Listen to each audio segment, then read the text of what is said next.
I love this laugh, and then what if this was still all in it? Like, so his name, everything dropped. Ooh, talk about spicy. You gotta be on the shade room. And we're gonna roll in 10. Oh, speaking of shade 9, room. 8, 7, 6, 5, 4, 3, 2. Hi, everybody. Welcome to this episode of Away with Words, the podcast. It's your girl, Restoring. and it's a Tati. Yes, it is. Can I do something really ridiculous before we get started? Because I can't get it out of my head, and I just wanna vomit it all here, get it out. I hate vomit. Never talk about it again. I know that to the listeners and the watchers, this is probably old news. You've talked about it at length, but I can't get it out of my mind. I just want to talk about it just for 2 seconds. This young woman who's suing Drake. Oh. I have so many. So I'm so curious about this woman. I'm very curious about. Is it a real thing? It seemed real. Like, I've been hearing about it. I just haven't, I guess, heard it from, a credible source. place yet. That's true. So I'm like, is it real or is it a rumor? That's true. But let's for a minute, just humor me. I have so many questions about the type of person you have to be for any of this to happen. Like, and I mean every step of the way. No, not every step of the way. Because obviously, if Drake asks me to go home with him, I'm going. You know, cool. I got in a whole, just quick sidebar. I got in a whole, debate with someone about this last weekend about them being like, if Drake come up to you, you're going. We all know. And Tati's not that kind of bitch. I was like, no, I'm not. He was like, okay, so you're a liar. Yeah, Tati's not that type of bitch, but here's the thing, I am, okay? And if Drake looked me in my eyes and was like, let's get out of here, I would be like, let's. If Drake looked me in the eyes and was like, let's go on a date. I would be like, yes. Tati. Me, it would be let's fill in the blank, and I'm probably 99.9% gonna go, you know? Probably. He would have to say something wild as fuck after that less for me to be like, you know, like, no thanks. Like, anything. Let's get on my boat. Let's go to my hotel. Let's go to my house. Let's go to my friend's house. Let's go to Applebee's. Let's kiss. I would love that. Let's video you sucking my dick in the stall. You know, I'm probably gonna be like, sure, you know, whatever. But hi guys, this is that kind of episode.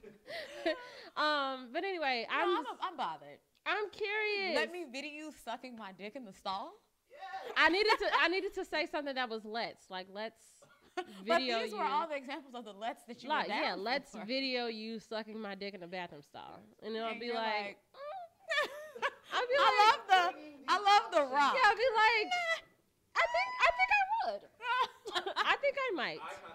I have. And then she would look back at us and be like, remember what we talked about? I'm going in there. I have SD on way worse camera phones. Way worse. Okay. I do Drake's anyway, whatever. In stalls, though? No, not in the bathroom stall. But the thing is, if we I'm just saying we're in a public place. That bathroom stall is probably really nice. Yeah, it's going to be a nice wherever one. we would be at. So, so at least it would be a clean It would be classy. floor. The stall will probably be encrusted in like gold. Yeah. It would be nice. Yeah. It would be classy. So anyway, no, but I'm just very curious about this woman. I'm curious about how did we get here? Like what does your mindset have to even be? So my mind was already blown from just like the concept of the story, because I'm like, wow, I am really not famous and not famous adjacent. But it's like, if this is all completely true, he literally has that as a precaution.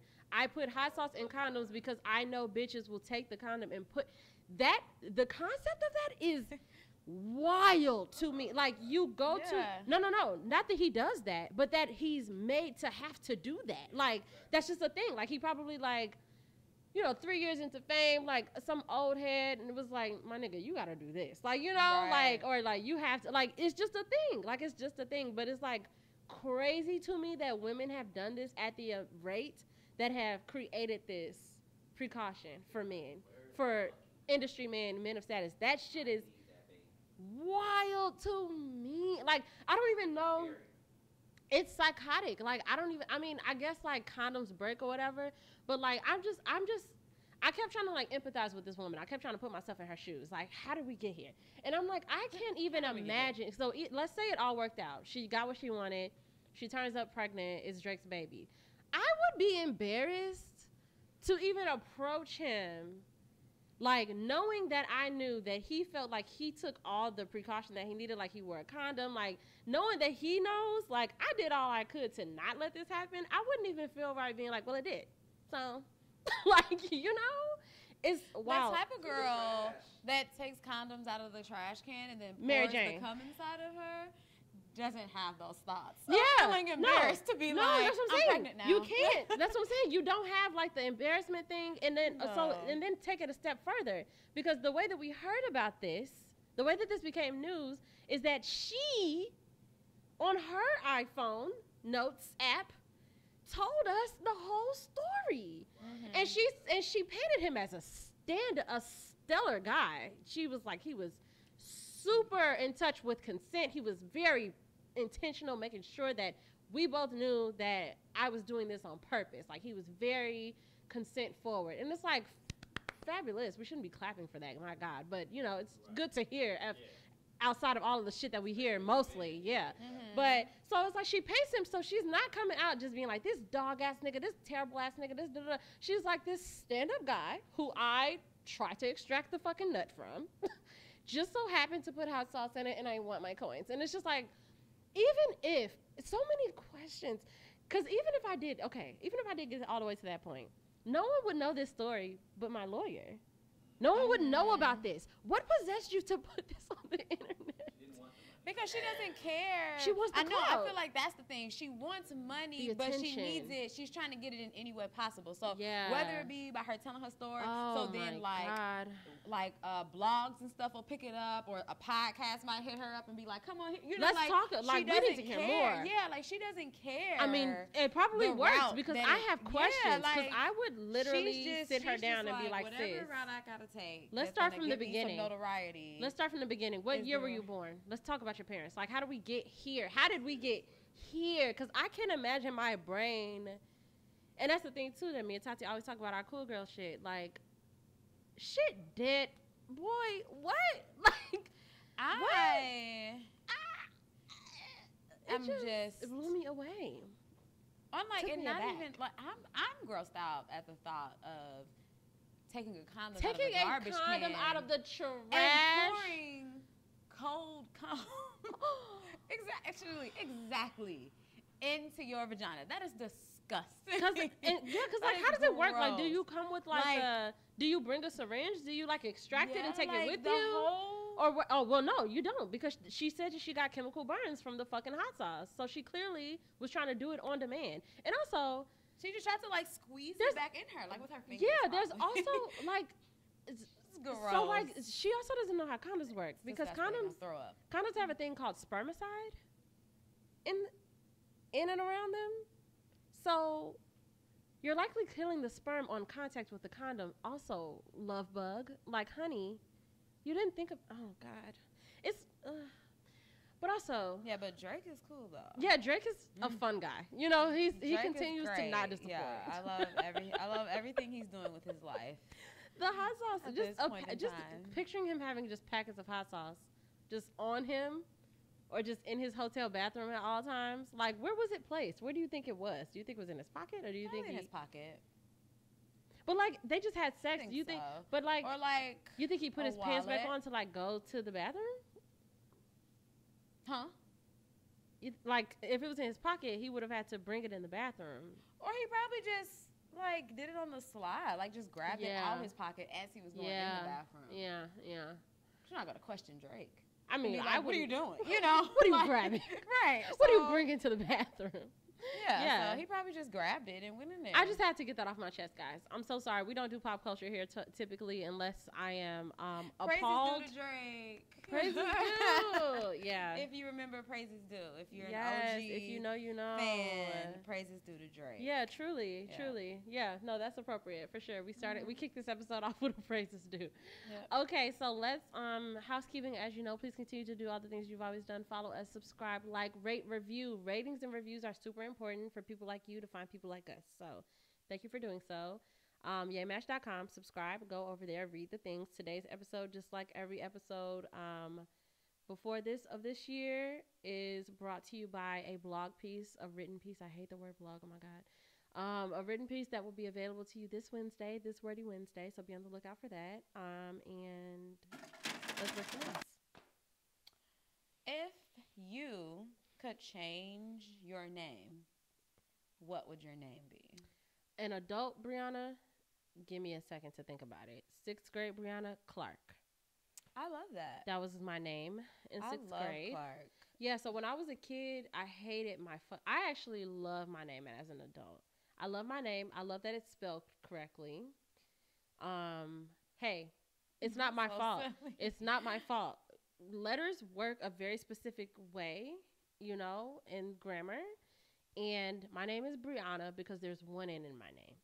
Your name is Brianna because there are two. But we're not going to talk about that. You can call yourself whatever you want.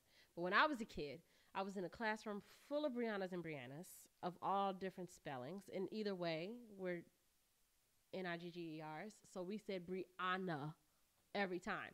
So Brianna with the O in her name, Brianna with the 2 N's. Everybody was Brianna. I hated my fucking name. I was sick and tired of being the 8th Brianna in every class that I was in. So I talked with my mom. I was like in 5th grade maybe. And I was like, I don't like my name, you know. And my mom was like, that almost wasn't even your name, girl. I was not going to call you that. I was going to name you Clark Simone because I was sitting up pregnant watching Mo Better Blues. And I just loved her. And her name was Clark. And she was so cute. And I was like, I'm going to name my baby Clark. But you know, your daddy, whatever. I'm named after my father. And I'm named after my father. Dickmatism is a real thing because my daddy didn't raise me. So the fact that you named me after a nigga that left is really wild. But anywho. He was still there when she named you? Kind of. We'll get into it. But shout out to my dad. He's my bestie. But yeah, so as a kid, I would say Clark because I was like, I love that. And it was so obscure and it felt like a boy's name to me. So I was like, I love that. Mm-hmm. But as an adult, if I could change my name, I actually really love my name. I love seeing my name. I love hearing my name. But I really love, like ambiguous names too, like Charlie or like Frankie. Mm-hmm. Like that sort of thing, or like Stevie from the Parkers. Mm-hmm. I used to love that her name was Stevie. Mm-hmm. Like I think I would probably do one of those. I feel like I really like Chachi. That's like the nickname that Michael calls me. Mm-hmm. But like I like just like cute little like short like names that sound. I don't know how to explain that, but you know, like the sound of it is like Frankie's Chachi. Like it's like I don't know. Mm-hmm. I like stuff like that. You like boy name, like like ambiguous names that are like pointed, like the way you say it is like I don't know. Like Brianna is like it's like flow. It's like Brianna, but like having that many consonants in your name, like, so like even like Tati, Chachi, E instead of the ah. No, I like the consonants. But I'm saying, well, I guess when you were saying Frank E, Chachi. Oh yeah, like that too. But I do like that too. Yeah, I like the E, and I also like the double consonants, like the hard sound of the name. Sorry. As a kid, I wanted my name to be Keisha. Really bad. I adore that. Really bad. I thought the name Keisha was like end all be all, like all the fly girls are named Keisha. So all my Barbies were Keisha, all of my dolls were Keisha. When I first started like writing stories and stuff as a kid, the main character's name was always Keisha. Like I just love Keisha. That's so cute. So as a kid, my name would have definitely been Keisha. As an adult, I don't know. I really don't know. I think I'm sold on Tatiana. It's a good name. Yeah, it's I solid. think I like my name. And the crazy thing is, like, as a kid, I didn't run into other Tatianas. Like, I never went to school with, like, other Tatianas. When people would meet me and that would say my name, it was always like, oh, like, that's so nice. It's so unique. It's unique, Fun right. fact, I was named after the perfume that my mother wore to prom. Oh, she went to prom with your dad. She did. That's She so did go to prom with my sweet. dad. And the perfume was named Tatiana. And she was like, when I have a daughter, that's what I'm going to name her. That's so cute. So, yeah, but it wasn't until I got older that I started realizing there were other Tatianas in the world. Like, I love that. I genuinely thought I was like one of 5. I didn't know that other people had that name. So, yeah, I don't know. As an adult, I wouldn't change it. Stick to Tots. Yeah, and like I named my daughter like I love the name Cassidy, but I named her Cassidy, so I can't be Cassidy. Yeah. I like the name Sky, but I gave her that name too. Yes, you did. So, oh, yes, you did. yeah, I think I gave away my other names. That's fun. Yeah. I know what my kid's name would be. You know, too. I've told you. If it's the same, yeah. Maybe it's not. What did I say? Elijah. Yeah. And I would do that whether it's a boy or a girl. Mm-hmm. I love that name. Because I told you that Tashina Arnold, I believe, her daughter is Elijah. You did say that. Yeah, it was a boy. My brother used to hang out with a boy named Elijah when I was a little kid, and I used to love him. And then also there's a gospel song called Elijah Rock. Bob. Anyway, let's check in. So you want me to go first? Yeah, I went first last time. Physically, I am feeling... physically, I'm feeling a little like warm and fuzzy. I had a bit of a shot. Yeah. And so I'm not like drunk or tipsy or anything, but it just made my body feel things. Make your body rock.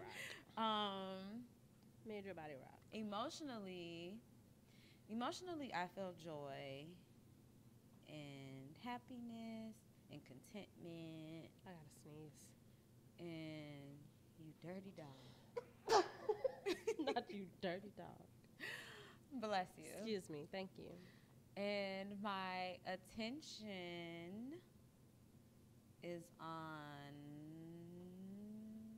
Tell us now. The next birthday coming up, Bree Story's birthday, as well as Valentine's Day. It's only my birthday, but sure. It's 2 things. How are you celebrating V-Day this year? I don't know. You don't have any plans? I'm sure I have plans, but I'm sure I have. I mean, I'm saying I don't know them. Is what I'm saying. So you're not doing any of the planning? Yeah, no. Oh, I don't know. Must be nice. Must be nice. Did you say spiritually? Nope. Oh. And spiritually, I feel, I'm going to say blessed again. Period. Yeah. Physically, I forgot you didn't go already. I was we're like, back. Girl, what are you doing? Physically, you went already. Physically, I am back. I've had drinks. Emotionally, I am feeling just jumping for joy, you know? My attention is currently on my birthday. Always. Huh? Yeah. Get my birthday always. And it's super quick, though. Spiritually, I'm feeling lots of love. Lots of love. Okay, so today I wanted to talk about prioritizing pleasure. Here's why. I had a thought. If you're in real time, a couple of weeks ago, in your time, like maybe a month ago, I had a thought and I tweeted it because I was like, bro, children are proof of the male orgasm, right? Yes. I was like, most people were brought here. You said most. Yes. I know words. I was like, yes. Talk about I know words. Most people were brought here because a daddy and a mommy did the things, and the daddy put his juice in the mom, right? Gross. And I'm like, so that's kind of crazy because, Don't do this, kids. Science has evolved, and now there are other alternative ways of bearing children, and they're great. But for a very long time, human existence dependent on a man coming. Mm-hmm. And that blew my fucking mind, because patriarchy is a wild thing. It's a terrible thing. We should dismantle it. But it's also like the power that holds is wild. Like when I really thought about that, like that's insane. Because it's like, of course, we think about bearing children and we think about a woman. Because yeah, if you don't have nowhere to put it, and that place that you put it is not just like, it's not a petri dish. It's like a person, and we are equipped as women to like build a fucking person, and that's a whole nother thing. But the first part of it is a man ejaculating, and I thought, like, what would life be like if human existence depended on the female orgasm? We wouldn't exist. My thought is that we would not exist by now, because I know so many women who have sex with cis men who do not achieve orgasm. Like, that's not, in fact, the people who do achieve orgasm, especially from penetrative sex, is the rare thing. Like, that's rare. A lot of women do not achieve orgasm because they're having penetrative sex with a man. And I'm like, bro, we wouldn't exist. We just wouldn't exist by now. The alternative is something that I thought of yesterday when I was writing this, is scarier, though. It's that because, science being what it is, we've always had brilliant minds. Someone somewhere figures this out, and women are, like milked like cows for their ejaculate. Like, either way, it's bleak. Either we don't exist or we're like used as machines. But the ideal thought is that women would have their pleasure prioritized, which is what I really want to talk about today. Don't linger too long where I just was, because I was there for a long time and I was just like, what the fuck? But I'm cursing a lot. YouTube, please pay us. Sorry. But it got me to thinking about pleasure being prioritized, right? And how for a lot of women specifically, I'm speaking from a place of women, I know that men also struggle with this, that men don't prioritize their pleasure in the way that they think they do. And I think that we have a perception of men's pleasure being prioritized because we have proof of their pleasure, because they come and it's physical and you can see it. And so we think that men's pleasure is prioritized, when a lot of times men don't even know what they like or what they want. I don't know if every man needs ass. I'm talking about they just do. No, but I feel you. Even that, like a lot of men just don't even know that. But like specifically for women, not only do we struggle with prioritizing our pleasure, but we've also been conditioned into believing that there's like this inappropriateness of even knowing what you like. So like being a sexually liberated person is met with intimidation, instead of like, that's fucking great. Like, that's what's up. She knows exactly what I need to do to get her there. She's the shit.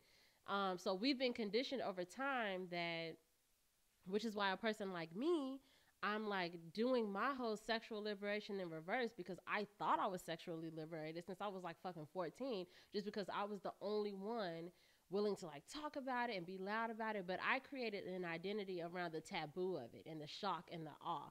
And it wasn't coming from a space of actually knowing what I like. It was coming from a space of like, I'm gonna say this wild ass shit to these people and they're gonna be uncomfortable, and that makes me feel, I don't know, I'm better than you. It made me feel good. I don't know. It made me feel good to make people like squeamish, like, oh, you do that, or oh, you talk about that, or whatever. And that reflected in my sexual experience too. So it's like, I'm not even doing what I like or even knowing what I like. I'm just doing the wild things, like the, ooh, the shock and awe things. Exactly. I used to have a little stuffed gorilla who sang that. It was like a Valentine's thing. You had that too? Yeah, I bought it for Cassidy. Oh my God. Literally the gorilla, yep. My mama bought me that when I was a youth. And it's fun, and didn't it say wild thing like in the wild fan? Thing, I think I like, love you. Yeah. Yes, I love that. Yep, I've had that for Cassidy. Nathan. Nah, no, you didn't. Not. Okay, so the conversation that I want to have today, so I want to open up a question for you, Tati, and for myself as well. Mm-hmm. Do you consider pleasure a priority? Yes. Tell us more. How do you prioritize your pleasure? How do I? I just said pleasure. So not sexual pleasure? I just said pleasure. Wherever your mind goes when you think about pleasure, that's what you bring up. How do I prioritize it? Mm-hmm. I felt like Elmo. I don't know. This feels like a very hard question, honestly. I know. It feels like it's one of those things we where don't it's think hard. about it, and It's we hard to should. put into words. Ooh. Like, because it's something that I feel like I do, Mm-hmm. but I don't think I've ever tried to explain to someone. So, girl, this is what I do. Like, like, I don't know. I think that first things first. I think for me, because people try to act like I'm like a late bloomer when it comes to sex and stuff. Not a late bloomer. But no. Do we act like you're a my late friends bloomer, be or do giving we me act like you're like vanilla? My friends be giving me slight shade. But I don't think you're a late bloomer. I think of you as a little vanilla, but that's not and bad. I like vanilla ice cream. Period. But I said period. Vanilla is enjoyable. But no, I think that for me, that the biggest thing for me when learning how to prioritize my pleasure was just asking for the things that I want. Ooh. And So how do you say that? This is important. How do you say it in real time? Are you a person who feels like we should have this conversation before we even get to sex, or do you do it in real time? You know how people say like you should. She's nuts. You know how people say like a healthy sex life, like you should be able to talk about this at dinner, like that sort of thing. Like, are you that type of person, or are you like in real time, okay, now, like when it do this, comes do to, that? I have no problem with talking about anything. Yeah. But like any conversation is like on the table for me, even if I don't even see myself ever even having sex with that person. Like I can still talk about it. It's I don't so know if fun. that, and sometimes that sends mixed messages to people. Yeah. Like when you're willing to talk about something, and they take that as like, oh, something she's may down be to clown. here. Yeah, and it don't be. I'm just down to talk. Yeah. But down to talk. But no, I feel like once you start feeling the vibes with somebody, I thought she was about to say, once you start fucking me. I thought that F lingered so long. She said, once you start, I thought she was about to say fucking. No. But I was saying, once you start feeling the vibes, me, baby. Once you start feeling the vibes with somebody that you do think you're down, want to, or you may want to go down that road with that person, I think that talking about it is just as important to me as the kissing, the chemistry, like finding out if you have chemistry with a person. I mean, like, you don't have to talk about it, you know, necessarily, but I think that it is healthy if you have kind of, you know, breached the topic with each other and touched on it a little bit. So, yes. So, even whether you're having sex with the person or not having sex with the person, I do think that open conversation is always good. So, that's your method. Then, I don't know if that's my method. No, that's what I'm saying. How do you prioritize? I told you what I do. Okay, you just ask for what you want. I said my biggest thing was making sure that I'm asking for what I want, because I used to be very And do you do that during shy. sex or not during sex?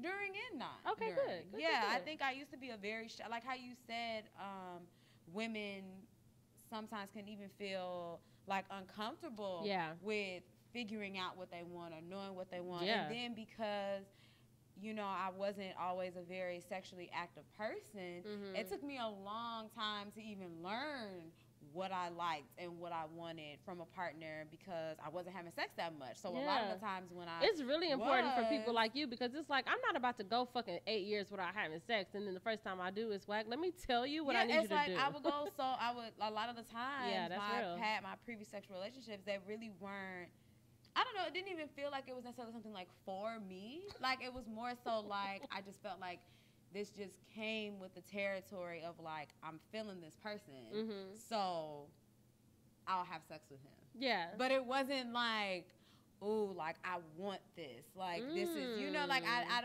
like when I was younger, like like high school sweetheart me, and then like college me. It was just like. He's invested a lot of time here. Sex comes next. Right. Like he's been around a long time. Like it's you let him have it. Yeah. You know, it was like that. Yeah. So it wasn't until adulthood. Like, don't be unreasonable. Yeah, literally, that's what I would be thinking to myself. Like, well, like, what are you really gonna do? Like just have the poor guy around for another year. And you're still just like, I'm not ready.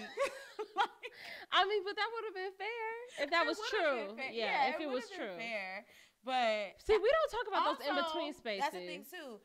A young me, when I was younger, related me being ready to for sex with how much time had been invested with a person.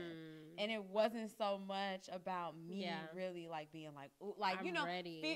It was more so, like I said, like, you're my boyfriend. We've been outside together every day, like doing stuff every day. So it's like, okay, I should do this now because if I think about all my favorite TV shows and books, this is what happened. All the girls that were having sex and it was looked at as okay that they were having sex, it was because they had long-term boyfriends. Wow. So it was like, so if I have a long-term boyfriend, I'm gonna have sex with him. That's what you do.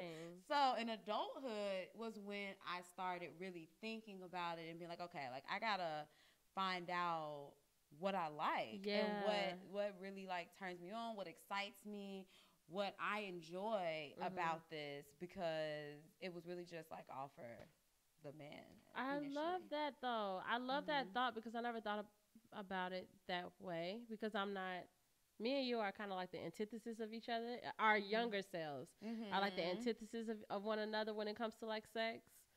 So love that. I do prioritize my pleasure. I can't remember when it was. I feel like it was like 2, maybe 3 years ago. I started saying that my intention is to be a positive source to others and enjoy myself. And when I think of enjoying myself, I think about pleasure. I think of like, I like this. I like that this is happening. Whatever it is, every single day. I want to have pleasure when I am eating. I want to have pleasure when I am cooking. I want to have pleasure when I'm sitting in silence. Like that's kind of just been like an intention for me. And it's gotten even stronger in the past like 2 years because I've had to reckon with the fact that I have sexual trauma. Like a lot of it, like most of my sexual experience is kind of like derived in this traumatic place. And that sounds dramatic, but I mean, it's true. So I've been really intentional now about just like, okay, I need to know, like, yes, there are so many taboo things that I've been associated with in the past that I'm like, okay, do I even care about that? Like, okay, so an example. This does not serve the conversation at all. I'm just saying it. When we first started the podcast, a lot of people who listen to the podcast, like I would talk to male friends and be like, yeah, because you was like talking about what I've said on the podcast. A lot of people associated me with getting my ass eaten. Like a lot of people was like, yeah, you, and that was a big part of my sexuality for a long time. Like I have close friends who remember a stretch of time where that happened without anything else, and it blew everyone's mind. Like everybody was like, how do we even get to that space or whatever? And that was like, it felt like a what they say. You know how they say like a nick in the armor is like a badge of armor or something? Yeah, is that, but it felt like a badge of armor. I'm thinking too philosophical. But anyway, so I was just like, yeah, I'm that girl. Like, you know, I do the things and da-da-da-da. And then after all these years, I don't want anyone's tongue anywhere near my ass. Like ever. Like I'm not interested in that at all. So now I'm like in the space now where I'm like peeling. So it's like instead of discovering, I'm like peeling back layers of all these things that I've done and have already experienced, and I'm like reviewing them all. Like, does this mean anything to me in real life, or was this just a novelty? And I'm like, okay, then I'm like, okay, I don't want that. I don't want ass eating. I don't want this. I don't want that. And then I'm like, okay, I want blindfolds and handcuffs. I want that. Like, you know, like, and I want missionaries important to me. Like, I'm starting to like do all of that stuff in the past couple of years, but prioritizing my pleasure over time has started to like shift, because I'm also a person who self-pleasures, and I know that that's something that me and you also don't have in common. Right. And at first, I used to be a person that been like, you'll never know what you like unless you explore yourself. But that's not true for everybody. And men love telling girls that. I feel like men, like guys, have said that to me. Maybe that's so why. Often. I feel like a lot of my brainwashing comes from the male. Like, men, I was like, you don't what? Like, yeah, like all of my programming started, like my origin of my my sexual self started with listening to my brother and uncles.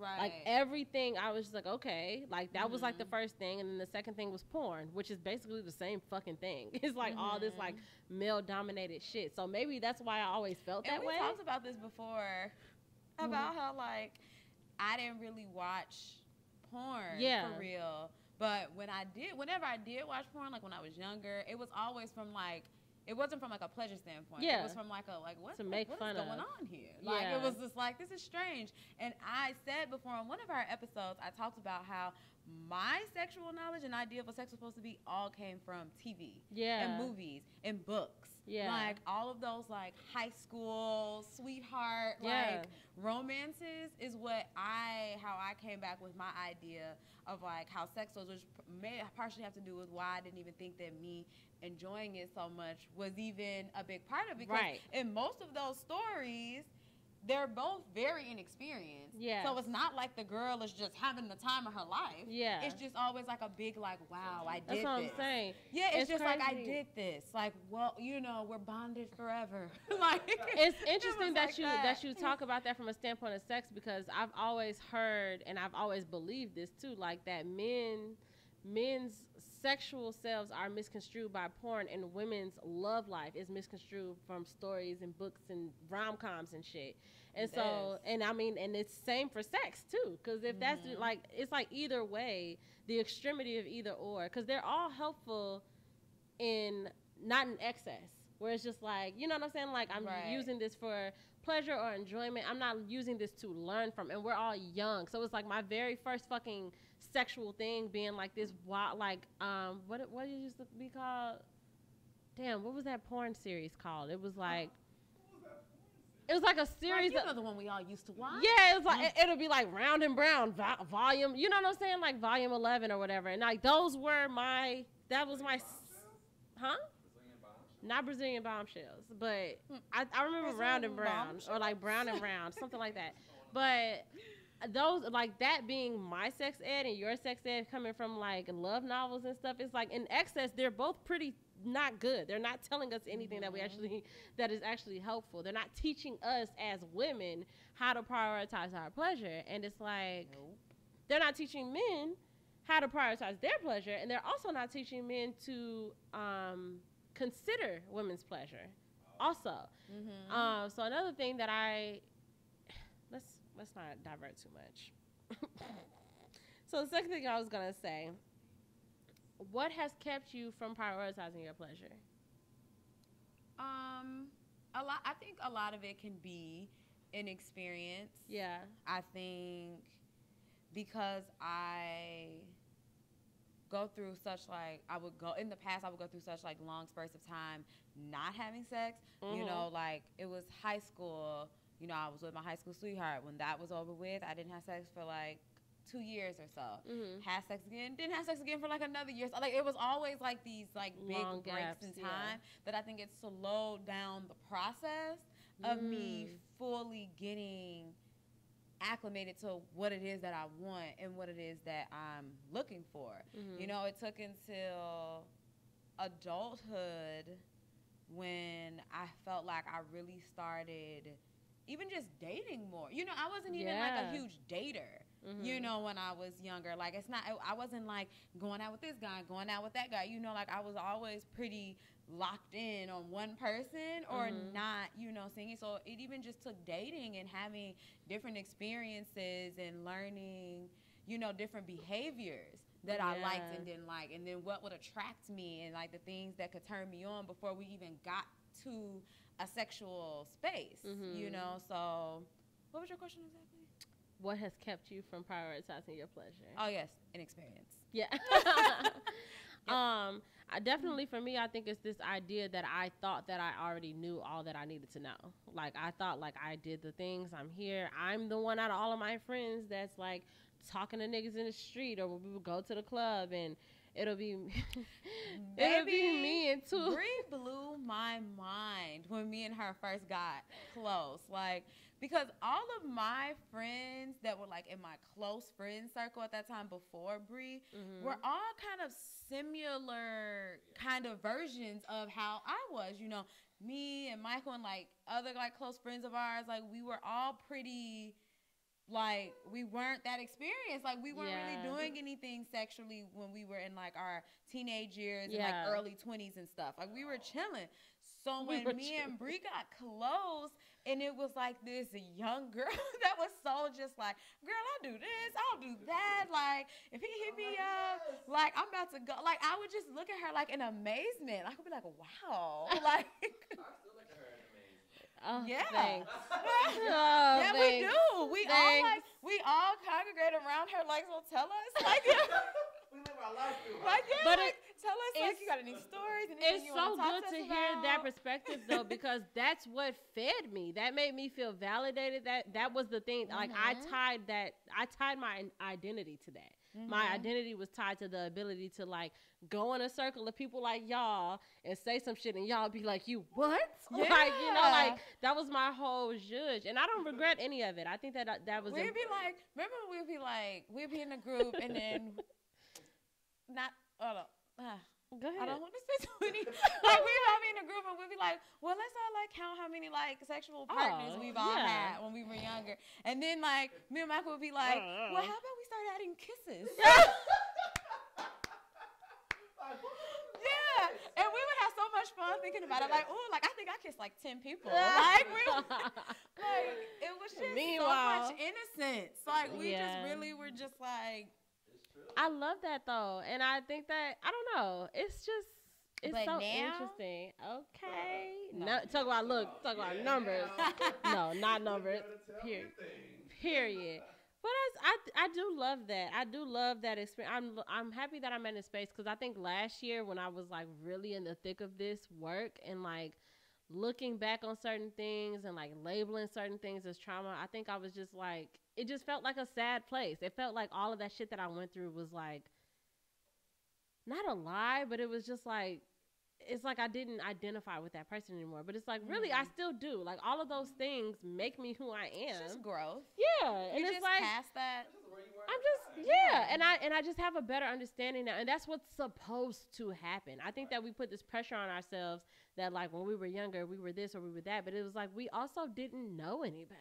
Like, and now I know better, so I can look back on those things and be like, oh, okay, like, that was a very interesting girl that I was. But I feel like she was a fun like girl. we said, I feel like we were, you know, our younger years were like exact opposites of each other. Because I think I did find identity in me just thinking, like, I'm just not that sexual of a person. Like, sex just doesn't matter to me. Yes. Like, I just didn't care. So going those long periods of time, not having sex, like, it was just literally like, who cares? This is what I do. Yeah. This is a part of who Tatiana is, doesn't matter, you know. And I had to get older and like reach a point where it was like, okay, yeah, like, I may not, you know, be wild and crazy, but also, like, are you enjoying not having sex?